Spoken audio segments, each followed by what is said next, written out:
جی السلام علیکم سر.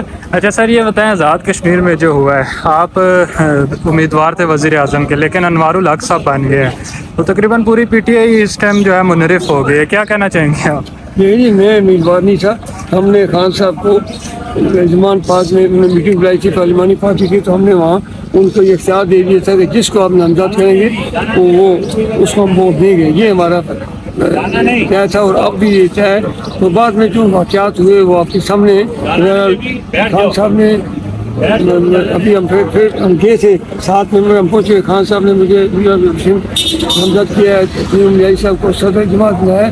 ہم انشاءاللہ سارے فردن جو ہمارے اراکین ہیں ان سے رابطہ کر رہے ہیں. رابطہ کر کے ان کو خان صاحب نے کہا کہ ان کو بلائیں. جو آ جاتا ہے ان 7 کے علاوہ جو آ جاتا ہے تو پی ٹی آئی میں جو نہیں آتا اس کا پی ٹی آئی سے کوئی تعلق نہیں ہوگا.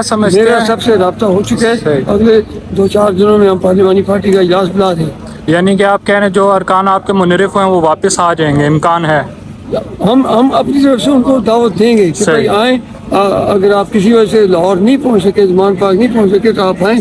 آپ آئیں گے تو آپ پی ٹی آئی کیسا ہیں. اور یہ ابھی بھی وزیر خان صاحب نے ان سے ملاقات ہوئی ہے کورٹ میں, اسلام آباد کورٹ, اپنی تعریف پہ آئے تھے. وہاں انہوں نے مجھ سے یہی ہدایت دی ہے کہ بھائی یہ جو آپ کو کہا گیا کہ ان کو ایک موقع ضرور دیں, انہیں بلائیں. اور الحمدللہ میرا تقریباً سب سے رابطہ ہو چکا ہے. 2-4 ممبر رہتے ہیں ان سے آج کشمیر ہاؤس میں ملوں. اچھا سر آخری کوشچن کہ یہ جو سارے ارکان اتنی بڑی تبدیلی آئی ہے آزاد کشمیر میں, کیا سمجھتے ہیں اس کے پیچھے کس کا ہاتھ ہے؟ کیا یہ ایک سیاسی تبدیلی, ان ہاؤس تبدیلی تھی یا کہیں سے ڈائریکشن تھی؟ سر بس تبدیلی آئی ہے, بس تبدیلی آئی ہے. کچھ دنوں تک یہ تبدیلی پھر متوقع ہے تبدیلی آئے گی. اور میں ایک بات کہتا ہوں کہ جو خان صاحب کا نام لینے والا ہے اور خان صاحب کے ووٹ الیکشن میں بنا ہے وہ بالآخر پی ٹی آئی میں آئے گا, واپس آئے گا.